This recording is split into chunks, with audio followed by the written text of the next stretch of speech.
ایسی خدا نے پاسٹر کی بیوی کے دل میں ڈالا، اس نے کہا سسٹر آپ کے پاس گھڑی نہیں ہے؟ تو آگے سے وہ مسکرا دی کہ میرے پاس گھڑی نہیں ہے، افریقہ سے آئی تھی غریب ملک سے.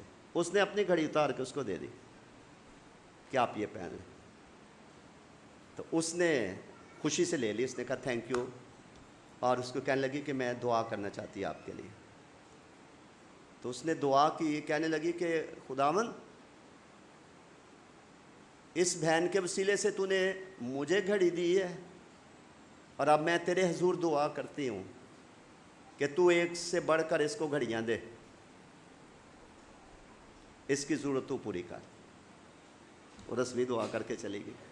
ہمارے کچھ سنگاپورین مشنری دوست ہیں، انہیں کہا گیا کہ ہمارے ایک پاسٹر کی بیوی آئی ہوئی ہے اپنا سنگاپور میں، تو تھوڑی سی اس کی خدمت کرے. تو وہ ہمارے دوست جو ہے وہ آگے ہوٹل میں، انہوں نے کہا کہ آپ پاکستان سے آئے ہیں؟ انہوں نے کہا ہم تجھے سیر کروانے کے لیے جانا چاہتے ہیں، تجھے تھوڑی شاپنگ کروانی ہے. تو ہمارے پاسٹر کی بیوی کو لے گئے، جا کے ہوٹل میں اچھا کھانا کھلایا، کسی شاپنگ مال میں لے گئے، جو جو چیز آپ کو پسند ہے وہ لے لیں. تو ایک پتہ نہیں کیوں واچ ہے کہ کیا، بڑی سنگاپور کی ایک بڑی مشہور واچ ہوتی ہے، جو بھی جانتا ہے سنگاپور وہ لے کے آتا ہے، مجھے اس کا نام بھول گیا. تو 2 گھڑیاں بھی انہوں نے، ان کو کیا پتہ تھا، انہوں نے 2 گھڑیاں بھی دے دی، اور ساتھ انہوں نے کسی لفافے میں سنگاپور کے کوئی $400-500 بھی ڈال کے کہ sister we want to bless you. تو وہ جب پاکستان آئی تو پھر اس نے ہمیں بتایا، یہ سٹوری ہمیں بتائی. تو ہم نے کہا بھی خدا کا کلام ایسی تھوڑی لکھا ہے، دیا کرو تمہیں بھی دیا جائے. تو جب ہم خدا کے کلام کا یقین کرتے ہیں، خدا کس کے ذریعے سے پورا کرے گا؟ خدا آسمان پر سے کہاں چھوٹا سا سراغ کرے گا، یعنی کس فیملی، کس پرسن کے وسیلے سے آپ کی ضرورت پوری کرے گا؟ میں نے بیواؤں کی، بیٹیوں کی شادیاں ہوتی دیکھی ہیں جن کے پاس دمڑی نہیں ہے، لیکن بیوہ کے ساتھ ایسے قیمتی خدا نے وعدے کیے ہوئے ہیں. کسی کے دل میں خدا نے ڈال دیا، کوئی واشنگ مشین لے کے آ جاتا ہے، کوئی سلائی مشین، کوئی کہتا ہے کھانے کا خرچہ ہم دیں گے. اوپر خدا تخت نشین ہے جس نے زبان دی ہوئی ہے کہ میں تو اس سے ہرگز دستبردار. اس کے لیے کیا چاہیے؟ ایمان چاہیے. Trust God, trust God. کوے بچوں کے ہاتھوں سے روٹی چھین کے بھاگ جاتے ہیں نا، تو جو خدا کووں کے ذریعے سے کھلاتا ہے وہ بھی نہیں کھلائے گا. کیوں؟ اگر ہمیں اپنی ورتھ کا پتہ ہو. لکھا ہے تمہاری قدر تو ہوا کے پرندوں سے، ان کو دیکھو نہ بوتے ہیں نہ کاٹتے ہیں، تو بھی تمہارا آسمانی باپ. جنگلی سوسن کو دیکھو، ان پھولوں کو دیکھو، یہ گھاس کی طرح اگتے ہیں پھر مرجھا جاتے ہیں. خدا ان کو اتنے خوبصورت لباس پہناتا ہے. آگے کیا لکھا ہے؟ آئے کام میں تکا دو، ایمان ہی نہیں، تمہیں کیوں نہیں پہنا ہے؟ تو کتنے ہمارے کام جو جن کا روپے پیسے کے ساتھ تعلق ہے وہ ایمان کی کمی کے ساتھ جڑے ہوئے ہیں، اور وہ ہمیں گناہ کی طرف، غلط راستوں کی طرف لے جاتے ہیں. سو آئیں ہم اپنے سروں کو خداوند کی حضوری میں جھکائیں. میں ذاتی طور پر یہ چاہتا ہوں کہ ہم دعا کریں کہ خدا غربت دور کرے، ہمارے بچے پراسپر ہوں، جہاں ہم بوئیں وہی اگے. ہمیں خدا ایمان کی دولت سے ایسا مالا مال کر دے کہ ہم خدا کا یقین کر سکیں. خدا کرتا ہے اور کسی ایک کے لیے نہیں کرتا. اس کے کوئی سوتیلے بیٹے بیٹیاں نہیں ہیں. جو خدا ہمیں یکساں محبت کرنے کا درس دیتا ہے وہ خود یکساں محبت کرتا بھی ہے. خدا اپنے کلام کو پورا کرنے کے لیے بیدار رہتا ہے. آج آئے ہم اپنے ایمان سے غربت کی دیوار کو گرائیں. آئیں کسی طرح کی بھی ناجائز کمائی پر غور کریں اور اس سے اپنا دامن بچائیں. محنت کر کے، خدا پر بھروسہ کر کے، خدا کا دیا ہوا لیا جائے، شکر گزاری کی جائے، بڑے کاموں کا ذکر کیا جائے کہ دیکھو خدا ہے جس نے میرے لیے کیا ہے. میں کہتا ہوں کہ اگر آج ہم خدا کی آواز سنیں، اپنے ان گناہوں سے، برائیوں سے جس سے برکات رکتی ہیں، باز آ جائیں، تو آسمان ہمارے واسطے کھل سکتا ہے۔ 84 زبور میں لکھا ہے میں راست راہ سے، سیدھا سیدھا خدا کی پیروی کرنے والے شخص سے میں راست راہ سے کوئی نعمت باز یا روک کر نہ رکھوں گا۔ بس ہمیں راست باز ہونے کے لیے ہوشیار اور بیدار ہونے کی ضرورت ہے، ہمیں ہوش میں آنے کی ضرورت ہے۔ خدا کا دیا انسان کے سامنے ہاتھ مت پھیلائیے، خدا کے سامنے پھیلائیے، وہی انسانوں کو بھیجے گا آپ کے پاس، وہ خود چل کر آئیں گے، تمہارے پلڑے میں ناپ ناپ کر دبا دبا کر ڈالیں گے۔ ٹرسٹ کریں خدا پر، مالی ضروریات کے لیے، آنے والے وقت کی ضروریات کے لیے، نوجوان بیٹیوں کی ضروریات کے لیے، اپنی ضروریات کے لیے یہوہ یری جو مہیا کرے، اس کا یقین کریں۔ میں چاہتا ہوں آج ہماری زندگی میں فائنینشیل معجزات ہوں۔ میں شاید یہ پہلی دفعہ یہ پیغام دے رہا ہوں، میں پچھلے 10 دن سے میرے پیچھے خدا کا روح لگا ہوا تھا۔ بجٹنگ کریے، فائنینشیل مینجمنٹ گھر کی درست کیجئے، فضول خرچی کو گناہ سمجھیے۔ لکھا ہے صادق قرض دیتا ہے، لیتا نہیں ہے۔ قرض بھوکے بیٹھے رہیں، قرض مت لو۔ لکھا ہے آپس کی محبت کے سوا کسی بات میں کسی کے مقروض نہ رہو۔ یہ ایک پھندا ہے، یہ ہمیں سونے نہیں دے گا، یہ فکر کے نیچے ہمیں دبائے رکھے گا۔ یعقوب کی طرح کلیسیا، یعقوب کی طرح آج کہہ دو جب تک تو مجھے برکت نہ دے گا میں نہیں تجھے چھوڑوں گی، میں تیرے وعدوں کو تھام لوں گا، میں تھام لوں گی۔ روحانی دولت بھی تو ہی دے گا، جسمانی ضروریات میری اوقات سے، میری خاندانی اوقات سے بھی بڑھ کر تو ہی پوری کرے گا۔ آگے ذمہ داری اس کی ہے کہ وہ کون سا دروازہ کھولے گا اور کب کھولے گا، وہ کسی انسان کی نہیں ہے، وہ خود جانتا ہے۔ کیا آپ چاہتے ہیں آپ کی کمائی پر خدا کی برکت ہو جائے؟ کیا آپ چاہتے ہیں کہ آپ کی کم آمدنی کی بجائے خدا آپ کے لیے کو منافع بخش، با عزت، با وقار روزگار کا دروازہ کھولے؟ کیا آپ چاہتے ہیں کہ آپ کی مٹھی میں دوسروں کو دینے کے لیے کچھ نہ کچھ موجود ہو؟ آپ برکت بانٹنے کے لیے بلائے گئے ہیں، برکت کے وارث ہونے کے لیے بلائے گئے ہیں۔ آپ کو کہا گیا ہے دیا کرو تو تمہیں بھی دیا جائے گا۔ آئے ہم اگر کچھ کماتے ہیں پوری دیکی خدا کے گھر میں ہم ڈالتے ہیں، ٹھگنے کی کوشش نہ کریں، قرض سے منہ موڑ لیں، چیزوں سے منہ موڑ لیں۔ اگر آپ کے پاس کوئی چیزیں قسطوں پر ادھار ادھر ادھر اٹھا کے پیسے، کوئی فنکشن، برتھ ڈے ہے، شادیاں ہیں، یہ دروازہ بند کر دیں، خدا پر آخری لمحے تک انتظار کریں۔ میرا خدا، آپ کا خدا، بزرگ پولس رسول کا خدا اپنے جلال کی دولت کے موافق آپ کے لیے معجزات کرے گا۔ یہ جھوٹی تسلی نہیں ہے، یہ جذبات کی تعلیم نہیں ہے، یہ خدا کی الہی تعلیم ہے، جس کو خدا کے بندیوں نے پرکھ کر سچا پایا اور اس کے گواہ بنتے ہیں۔ آج آپ کی محتاجی دور ہو سکتی ہے، وہ ہمارے درمیان تخت نشین ہے، وہ حکم صادر کرے گا، آپ کے گھروں میں معجزات ہونے لگیں گے، وہ حکم کرے گا، آپ کے گھروں میں معجزات ہونے لگیں گے۔ یہ کلیسیا مبارک ہے، اس میں کبھی روپے پیسے کی کمی ہی نہیں آئی ہے، کبھی نہیں کمی آئی ہے۔ ضرور سے زیادہ خداوند آپ کے ہدیہ جات کے وسیلے سے اس کلیسیا کو دیتا ہے۔ اگر ادھر وہ خدا اپنا کلام پورا کر سکتا ہے تو فیملیز کے اندر خدا کیوں پورا نہیں کر سکتا ہے؟ تو جس شخص کو اقرار کرنا ہے کہ آج کے بعد دولت میرے پاؤں کی جوتی ہوگی، وہ نکرانی ہوگی، میں کبھی اس کو سر پہ سوار نہیں ہونے دوں گا، دل کے تخت پر نہیں بٹھاؤں گا، اور میں خدا پر بھروسہ کروں گا، وہی میری دولت ہے، اور مجھے اس کا ساتھ چاہیے، مجھے اس کی حمایت چاہیے، مجھے اس کی الہی مدد چاہیے، مجھے شریر لوگوں اور حرام کی کمائی نہیں چاہیے۔ میں خدا کے ہاتھ سے لوں گی، تھوڑا ہو بہت ہو، شکر گزاری سے لوں گا، اور میں اپنی اولاد کو جو نیک سیرت بن جائے گی، جو راست باز بن جائے گی، میں کبھی حرام کی کمائی نہیں کھلاؤں گی۔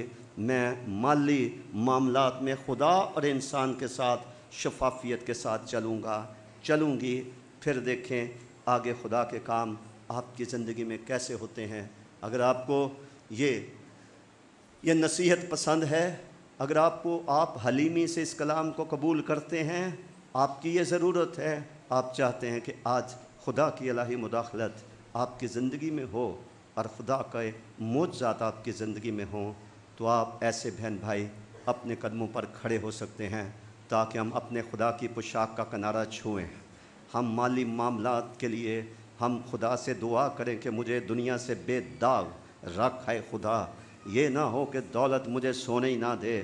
یہ نہیں کہ دولت ہو تو سونے نہ دے، دولت کی فکر بھی نہیں سونے دیتی نا، یہ بے چین کرتی ہے، یہی خفگی ہمارے اندر پیدا کرتی ہے۔ ہم سب کی ضرورت ہے اور خدا ضروریات کو جانتا ہے، وہ پوری کرے گا۔ وہ اس کی یہ مرضی تھوڑی ہے کہ ہم کم بخت رہیں۔ اس کی ضروری یہ الہی رضا تھوڑی ہے کہ ہم ندار اور مسکین اور غریب ہی رہیں۔ اس کے کلام کے مطابق تو خدا ہمیں دم نہیں بلکہ سر ٹھہراتا ہے اور ٹھہرانا چاہتا ہے۔ آئیں ہم راست باز بننے کے لیے ہوش میں آ جائیں، ہر اس بات سے جو ہماری برکت کو روکتی ہے، ہر اس روش سے جو ہماری برکت کو روکتی ہے، سچا اقرار کر لے، توبہ کر لے، خدا کے حضور اس کو کہے مجھے معاف کر دے خدا، مجھے معاف کر دے خدا، میں تیرے آگے ہی اپنا دامن پھیلایا کروں گا، میں اپنی جھولی تیرے ہی سامنے پھیلاؤں گی خداوند۔